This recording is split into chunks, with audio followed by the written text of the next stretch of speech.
दोस्तों इस वीडियो में हम सीखेंगे ग्रो एप्लीकेशन में एफ एंड ओ कैसे एक्टिवेट करते हैं, मतलब फ्यूचर एंड ऑप्शंस कैसे इनेबल करते हैं।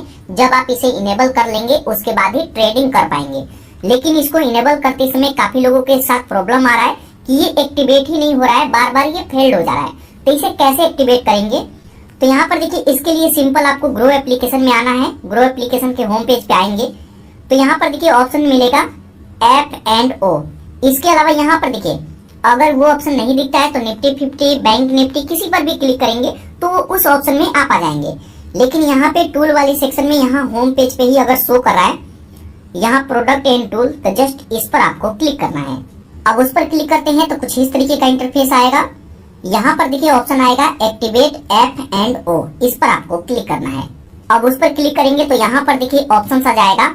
यहाँ पे 5 ऑप्शंस मिलता है जिसमें से एक को सिलेक्ट करके आपको आगे बढ़ना होता है, तभी आप एफ एंड ओ को एक्टिवेट कर पाएंगे। तो यहाँ पर देखिए जो सबसे पहला ऑप्शन है बैंक स्टेटमेंट। यहाँ पर देखिए काफी लोग कहते हैं कि हमारा फ्यूचर एंड ऑप्शन जो ऑप्शन है वो इनेबल नहीं हो रहा है। तो यहाँ पर देखिए आपको बैंक स्टेटमेंट अपलोड करना है, लेकिन इसके कुछ कंडीशन है। सबसे पहला नंबर, काफी सारे लोगों को यही पता है कि 6 मंथ में 10,000 रुपए का ट्रांजेक्शन होना चाहिए तभी इसे एक्टिवेट कर पाए। मतलब पिछले 6 महीने में 10,000 रुपए आपके पास आया हो और आप किसी को सेंड किए हो, तब जाकर के वो पीडीएफ फाइल यहाँ पे अपलोड करेंगे बैंक स्टेटमेंट, तभी ये ले पाएगा। बैंक स्टेटमेंट पीडीएफ फाइल में होना चाहिए और बैंक स्टेटमेंट में किसी भी तरह का कोई भी पासवर्ड नहीं होना चाहिए। काफी ऐसे बैंक का जब हम स्टेटमेंट डाउनलोड करते हैं तो उसमें पासवर्ड रहता है। तो सबसे पहले आपको पासवर्ड को रिमूव करना है। कैसे रिमूव करना है, तो आप यूट्यूब पर देखेंगे कि बैंक स्टेटमेंट से पासवर्ड को कैसे रिमूव करें, तो आपको वीडियो मिल जाएगा। देख करके बैंक स्टेटमेंट से पासवर्ड को हटा देंगे, उसके बाद इस पर अपलोड करेंगे तभी एक्टिवेट होगा। ऐसे आप अपलोड करेंगे तो बार बार फेल्ड होता रहेगा। तो पहला कंडीशन ये है। इसके अलावा अगर आप कहीं पे जॉब करते हैं तो आप सैलरी स्लिप दे सकते हैं। यहाँ पे ITR का अनोलमेंट दे सकते हैं। यहाँ पे फ्रॉम I6 भी दे सकते हैं।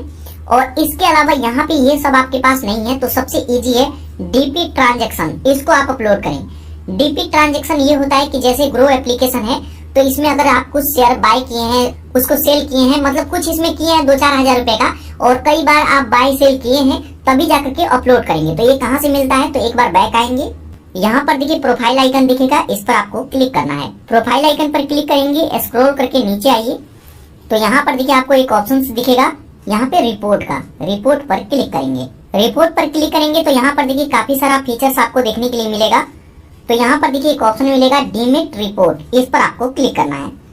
अब उस पर क्लिक करेंगे तो यहाँ पर देखिए डाउनलोड बटन आ जाएगा। डाउनलोड पर क्लिक करेंगे, ये डाउनलोड हो जाएगा और जो ये डाउनलोड होगा इसको भी आप अपलोड कर सकते हैं। तो यहाँ पर देखिए डाउनलोड हो गया और यहाँ पे ये ओपन भी हो गया। तो यहाँ पे ध्यान रखिएगा, यहाँ पे शो करेगा कि आपके पास कितना शेयर है, कितना बाय किए हैं, कितना होल्ड किए हैं।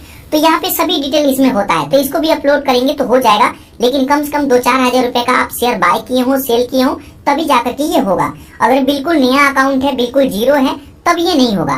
तो आपके पास ये भी ऑप्शन है कि आप यहाँ पे डीमेट का रिपोर्ट आप अपलोड कर सकते हैं, लेकिन उससे भी इजी रहता है कि आप बैंक स्टेटमेंट अपलोड करें, क्योंकि 10,000 रुपया क्या है, आप अपने दोस्त से भी बोलेंगे, किसी और से भी बोलेंगे कि आप मेरे पास 10,000 रुपया भेज दो, मैं साथ के साथ आपको भेज देता हूँ। तो ऐसे करके भी मतलब एक ट्रांजैक्शन होना चाहिए 5 से 10,000 का, तो उसको भी अपलोड करेंगे। तो यहाँ पे मैं बैंक स्टेटमेंट अपलोड करूंगा, तो जस्ट यहाँ प्रोसीड टू अपलोड पर क्लिक करेंगे। उसके बाद यहाँ पर देखिए बैंक आ जाएगा, आप यहाँ पे बैंक चूज करेंगे। आप यहाँ पे सर्च भी कर सकते हैं। मैं यहाँ HDFC बैंक पर मैं क्लिक करूंगा।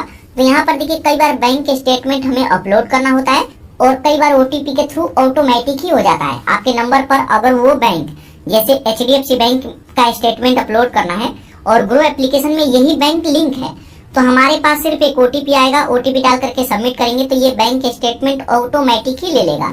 तो यहाँ पे जस्ट यहाँ बैंक स्टेटमेंट आप अपलोड करेंगे या फिर OTP के थ्रू आप इसे कंप्लीट करेंगे। अब जैसे ही कंप्लीट करते हैं तो यहाँ पर देखिए ऑप्शन आ जाएगा F and O will be activated in 24 hour. यहाँ पर देखिए बताया जाता है कि अब आपको 24 घंटे तक वेट करना है और इसके दौरान आपके फ्यूचर एंड ऑप्शन जो फीचर से इसको इनेबल कर दिया जाएगा और उसके बाद आप ट्रेडिंग भी कर सकते हैं। ध्यान रखिएगा कि अगर शनिवार संडे को आप करते हैं तो 2 से 3 दिन भी लग जाता है।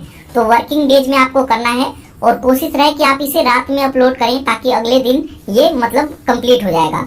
तो यहाँ पे इस तरीके से अपलोड कर देंगे। और यहाँ पे अगर कभी फिर से फेल्ड हो जाता है तो आप फिर से वही प्रोसेस करेंगे। तो अगर फेल्ड हो जाता है तो फिर से आप स्टेटमेंट डाउनलोड करेंगे और फिर से इसे अपलोड कर देंगे। उसके बाद 24 घंटे बाद आप यहाँ पे आएंगे तो यहाँ पर देखेंगे कुछ इस तरीके का ऑप्शन आएगा। उसके बाद यहाँ फ्यूचर एंड ऑप्शंस पर आप क्लिक करेंगे तो यहाँ पर देखिए जस्ट यहाँ ओके पर क्लिक करेंगे। ओके पर क्लिक करते हैं तो यहाँ पर देखिए पोजीशन का ऑप्शन आ जाएगा।